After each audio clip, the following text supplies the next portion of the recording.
Hey everybody, welcome today. Hope you're doing okay. I have here today is a nice little application. The next 3 days is where we end the whole matrices linear algebra unit. And it ends with three applications of matrices. And today's topic is a pretty easy and fun topic. It's not like a tedious topic at all, but you have to think about stuff.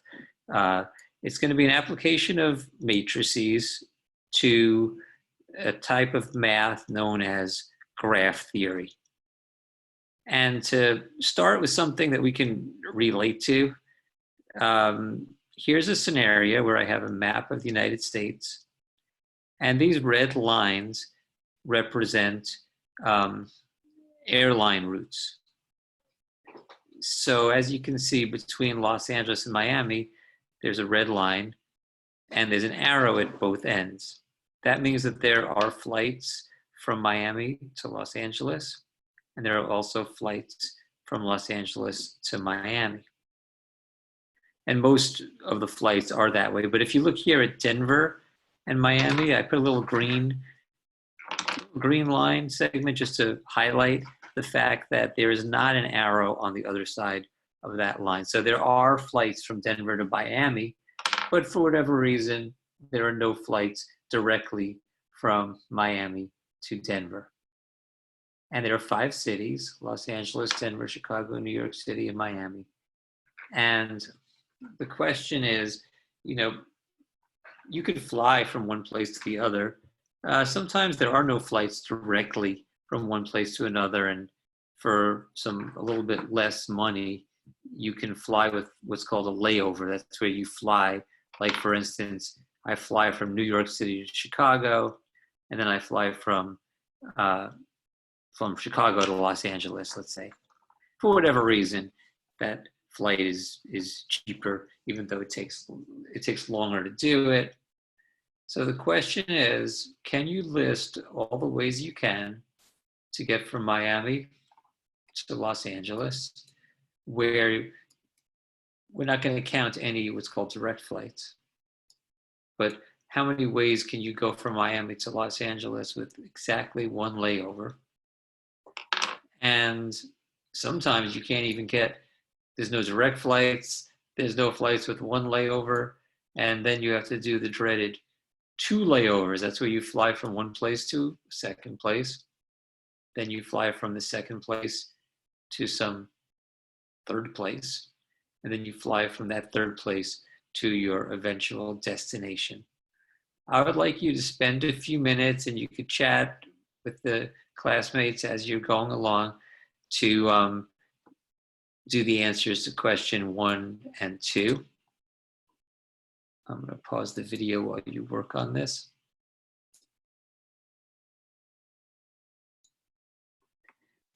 Okay, looking over at the chat, it looks like people found exactly one way to do the first question for number 1, that it has to be Miami to Chicago to LA.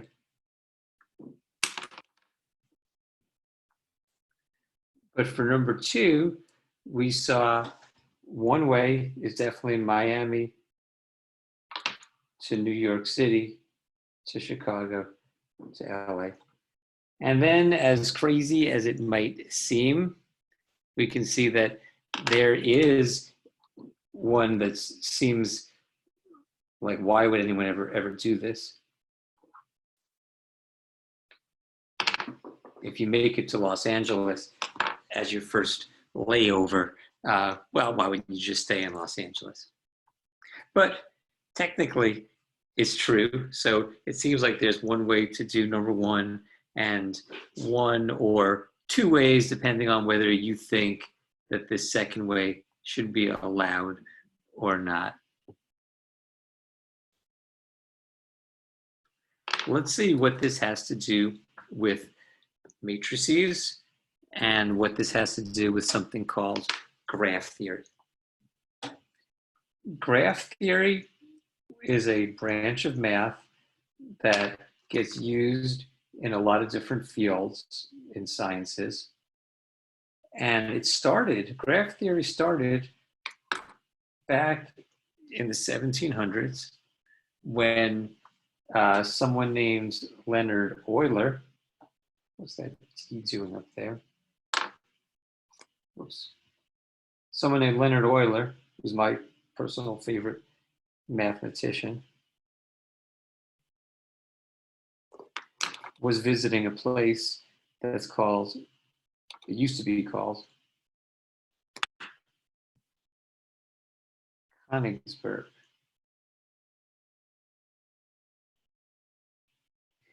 It's somewhere in what's now Soviet Union. Has anyone ever heard of this problem before? What this problem is going to be called? Type into the chats if you ever have heard of this city in relation to math, or the riddle I'm about to pose.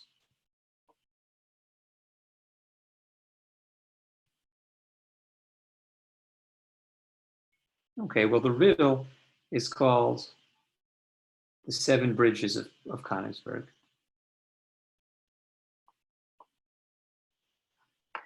And here's the way, and it's one of the most famous riddles in math.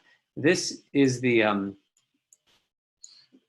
top view of the city, and it's not like that clear. This blue is like a river, and the way this city works, maybe I'll get some like a brown color here.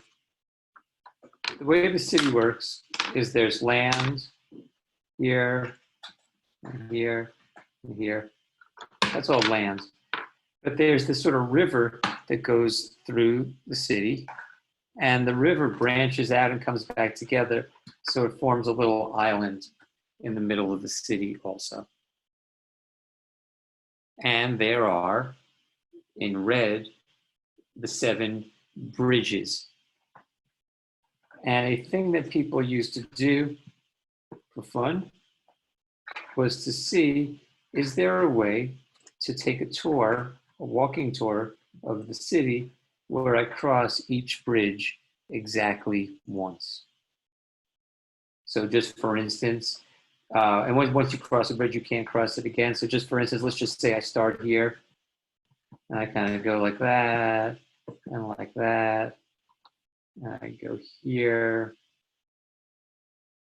I walk around, and I go through the 5th bridge, and now I'm like stuck, because I know that if I take this bridge, I'm not going to be able to come back to get the 7th bridge. On the other hand, if I take this bridge, I'm not going to be able to come back. So that wasn't a solution. But the question is there a solution? If you want to have fun with that question for a few minutes, I'll pause the video and have you mess around with that riddle. The riddle is to try to cross each bridge exactly once. Let me pause the video.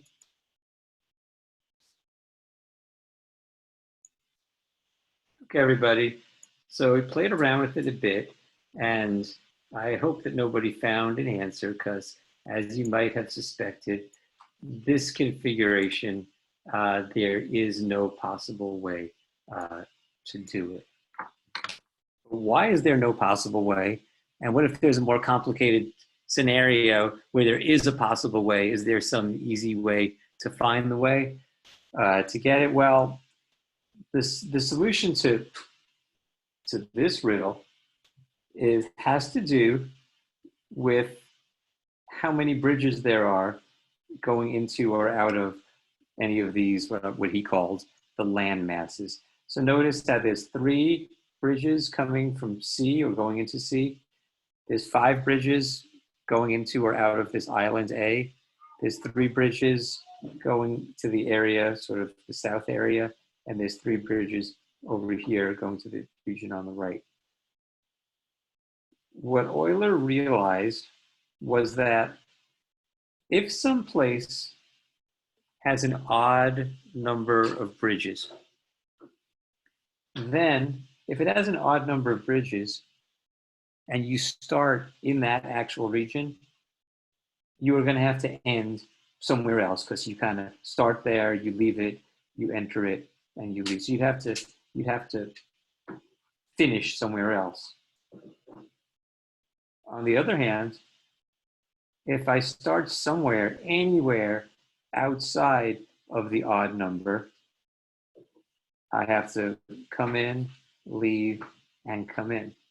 So I'd have to end at that spot.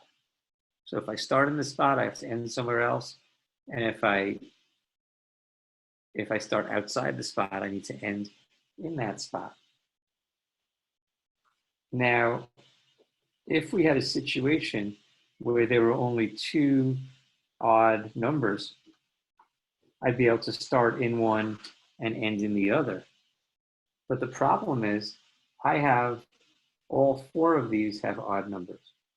So anywhere I start, I'm going to be outside of three different odd numbers. But if I start outside of an odd number, I must end inside of it. And there's no way I could end in all three of those places. So the general rule is if there are two odd numbers, well, let's say if there are more than two, if there's greater than two odd numbers, it is impossible.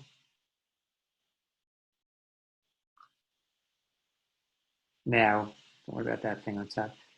To illustrate his points, he made a more complicated scenario. Don't copy this down, just kind of look at it. This is a situation with 15 bridges and 2 islands. But this one ends up being possible, but only if you know about this rule, because look what happens. 1, 2, 3, that has 4 bridges. This one has 1, 2, 3, 4, 5, 6 bridges.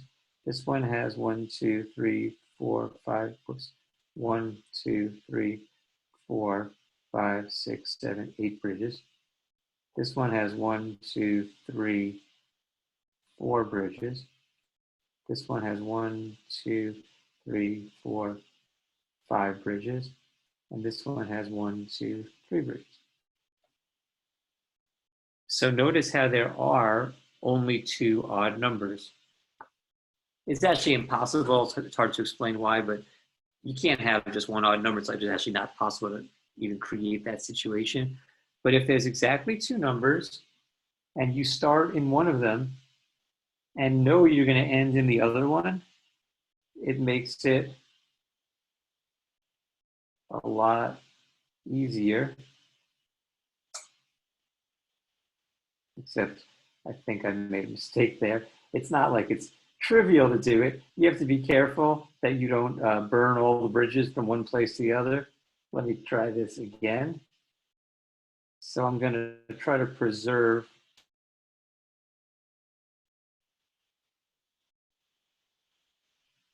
and now I should be okay. So I can go through all 15 bridges. But I had to start at an odd and end in the other odd. That's the only way. If they're all even, you could always do it. But if there's exactly 2 odds, you can do it in this way. Now, in modern day, we don't talk about bridges and land masses.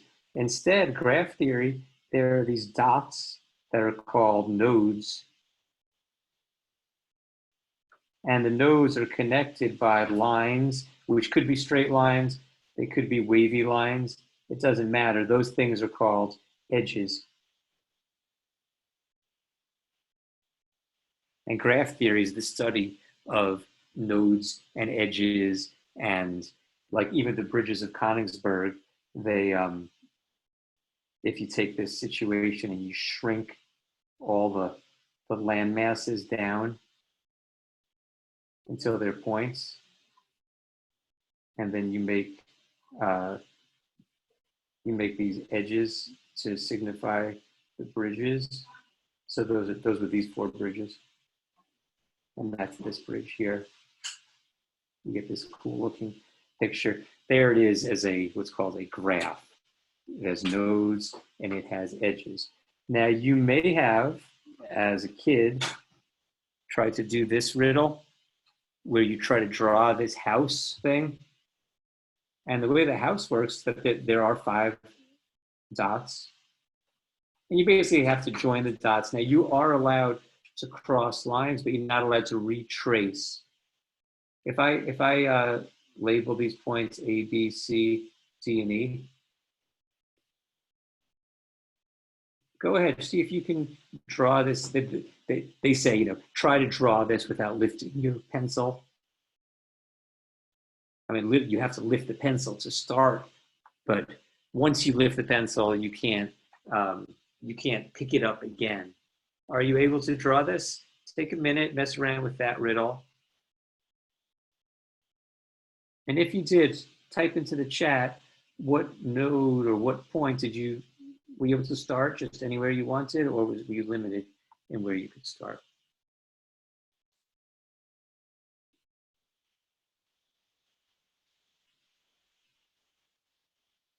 Well, that's a good idea. You could type in the sequence of letters. So I see 1, I see an A, B, C, D, E, B,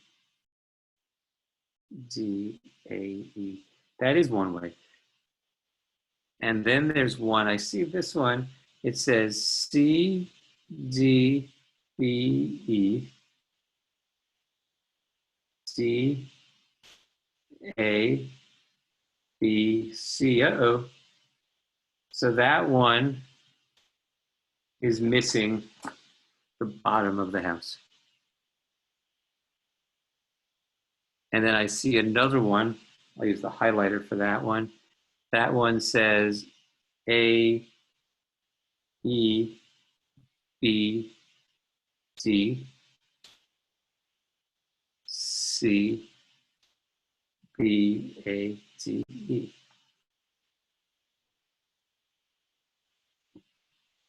Anyone notice anything about the 2 solutions that we saw so far? Where they started? Yeah, they both started at A. And they both ended at E. That's not an accident, because if I were to write down how many lines are coming out of each thing, this would be 3, 3. This is 1, 2, 3, 4. This is 4, 2. See those 2 odd numbers, 3 and 3? The only solutions are ones that either start at A and end at E, or backwards, start at E and end in A. That's why the much easier version of this riddle is like this. In that one, they're all even numbers, and you almost can't not do this one. It's a lot easier. You can start anywhere you want. So that's the gist of just a little idea of what this branch of math. Now, graph theory is a tremendous branch of math. You could get a PhD in graph theory. Here's a picture of a graph with 4 nodes, A, B, C, D. And you can see I also have I have 6 edges in this picture. There's one going from B to D, one from going B to C. That one from A to C, it looks like a single edge from A to C, but it's not. It's from A to B, and there's another edge from B to C. So I see 1, 2, 3, 4, 5. That's funny that A, it has a loop. That's like an edge going back to itself. In some graph theory, you're allowed to do that. So what does graph theory have to do with linear algebra? Well, for any graph, you could make a matrix. It's known as an adjacency matrix. See how the rows and columns are the names of the nodes? And inside the 16 numbers, you're either going to put a 0 if there is not an edge joining the 2 nodes, and a 1 if there is a node joining, if there is an edge joining the 2 nodes. So why don't you take a minute and fill in the ones and zeros into this adjacency matrix.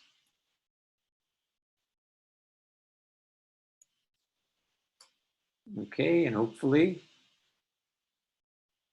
it looks like this.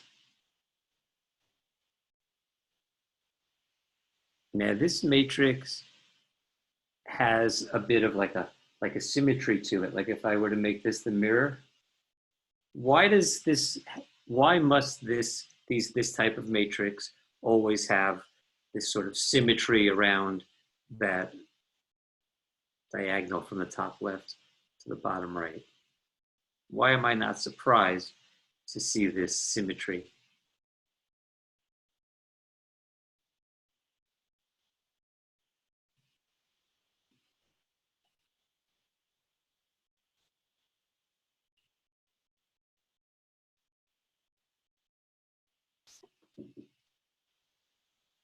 And that's right.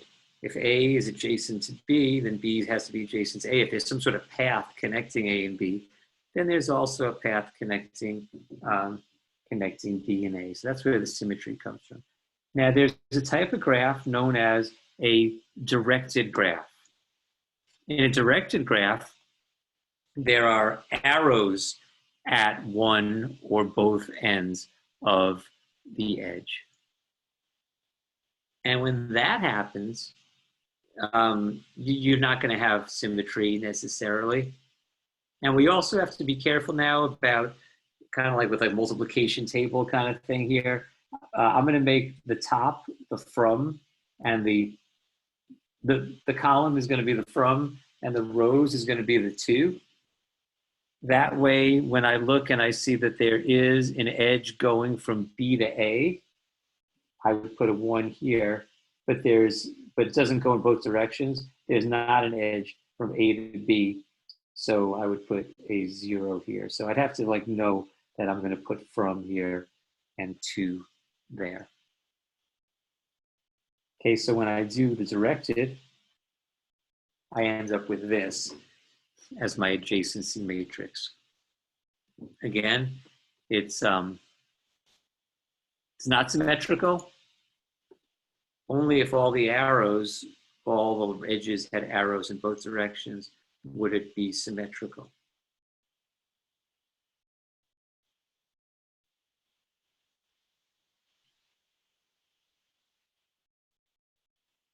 Now, as you might not be surprised now, the warm-up question, the warm-up question with the cities and the flights, that can be represented as one of these adjacency matrices. And it's going to have 25 numbers in it. And I made the columns New York, Denver, Miami, Los Angeles, Chicago. I made the rows New York, Denver, Miami, Los Angeles, Chicago.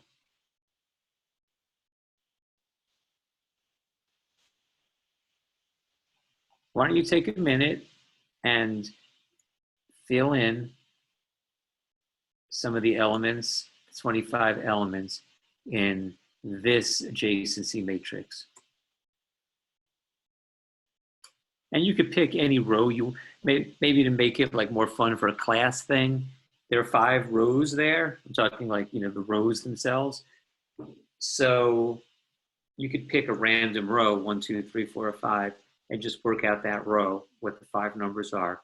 And you could type it into the chat, say, row 3 is, and put in the numbers that you think it is. Okay, so take a few minutes on that.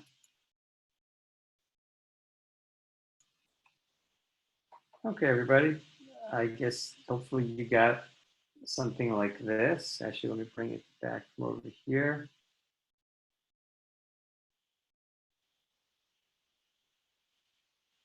Okay, those are the numbers. I'll slide it down here. 0, 1, 1, 0, 0, 1, 0, 0, 0, 0, 1, 1, 0, 1, 0, 00101 10110. So that is a matrix that describes what flights or direct flights are available from one place to the other. And at this point, you might be thinking, well, okay, so it's just some kind of efficient way of describing something like this. But here's where something kind of interesting is about to happen. I'm going to type this matrix into the graphing calculator. You don't need to do this if you don't have a calculator with you. There's not going to be much of this. So here, I input the 5x5 matrix into the calculator and stored it into matrix A. And here comes the thought-provoking question of the day. What if I were to take, what if I were to take matrix A and I were to square it? Well, I would get another matrix with a bunch of random stuff in it. That's not the question of the day. The thought-provoking question of the day, and I'm going to give you like 10 minutes to talk to your neighbors about this question.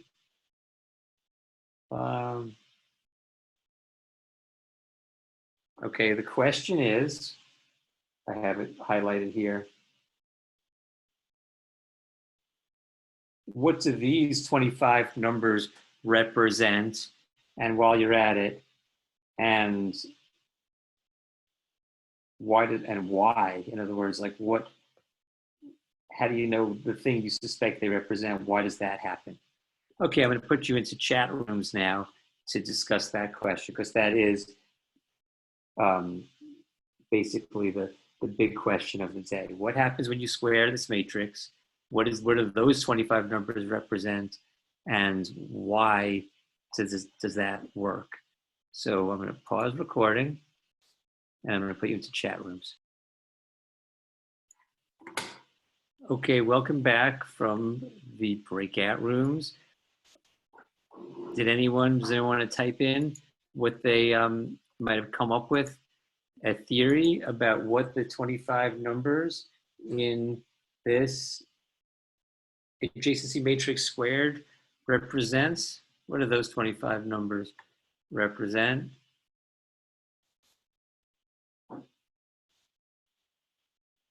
Anyone with a theory about that?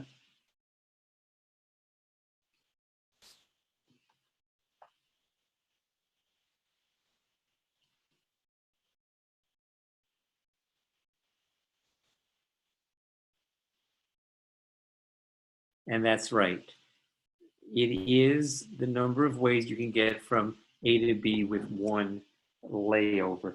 So this one right here, that was, remember in the warm-up, we wanted to know how many ways are there to get from Miami to Los Angeles with one layover. That number one represents that. We'll see why that is in a minute, but we might suspect then what happens if I instead raise A to the third power. I get this matrix with 25 numbers. What do you think those 25 numbers represent? This was the A squared that we just looked at, and this is A cubed. What do those 25 numbers represent? Do you suspect? Yes, that one is with two layovers, which, remember in the warm-up, we thought there was one way, potentially two, if you were allowed to go Miami, LA, Miami, LA. Well, according to this, it's four. So we have Miami, LA, Miami, LA. That's one of them. The Miami, New York, Chicago, LA. That was like the one that made the most sense. But there's two more. What are those?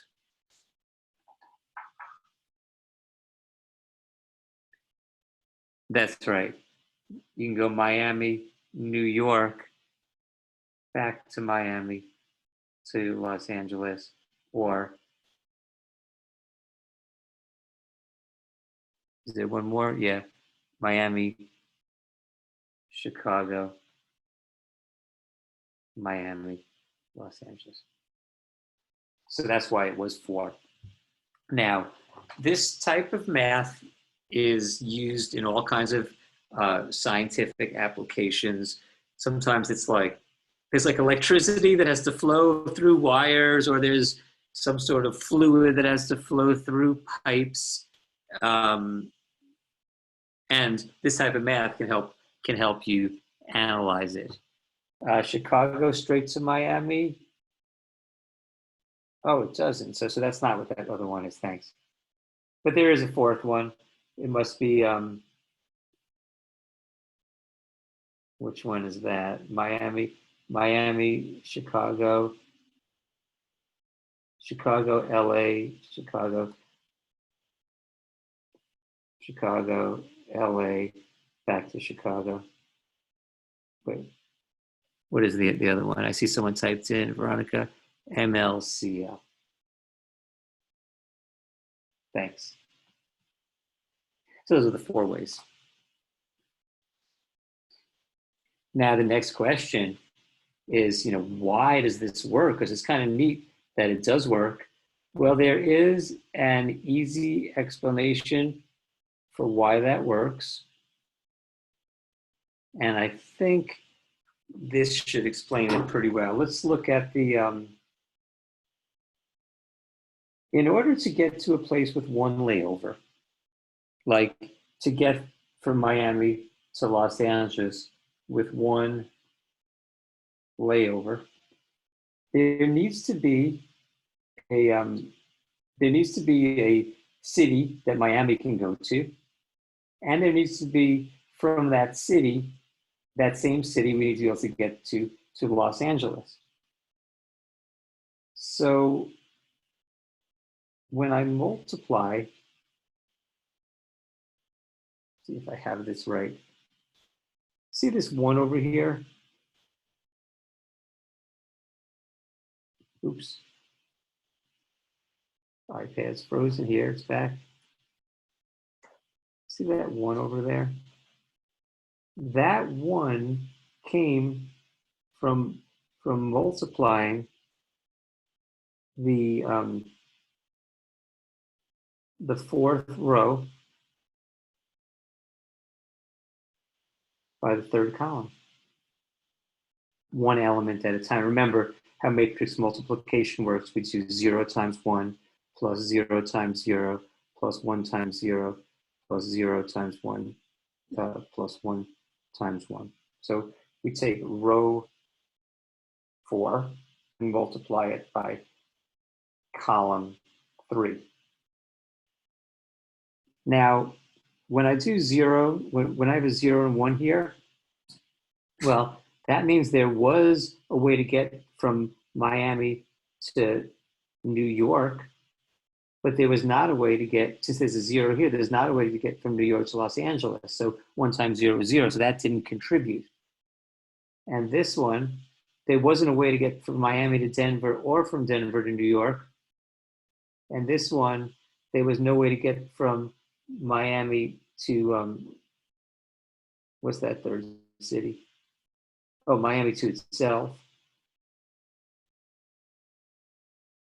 Even though there was a way to get from Miami to Los Angeles. And this one, there was a way to get from Miami to Los Angeles, but no way to get the other way. And finally, see right here is where the magic happens, those 2 ones. This one meant there was a way to get to Chicago. And this one means there is a way to get from Chicago to Los Angeles. And when those got multiplied together, they became, added together to all those zeros, became the 1 there. So that's why this works. And when you start raising things to different powers, you're able to find out, other information. That's the gist. with why that works. If I come back to the graphing calculator and I raise it to some large power,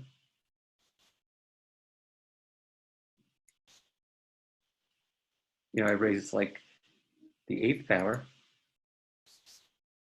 I get these really large numbers. That's the number way of getting there with 8 layovers. Now, realistically, I may not care like about 8 layovers. What if I'm good with 1 layover or no layovers, and the most I'll ever do is 2 layovers? How could I get that?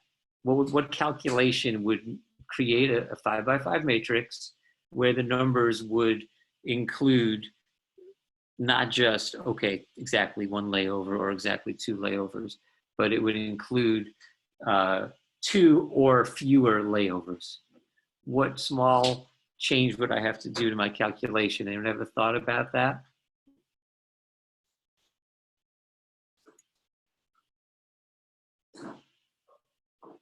And that is exactly right. We should add them together. So check this out. If I take matrix A and I add it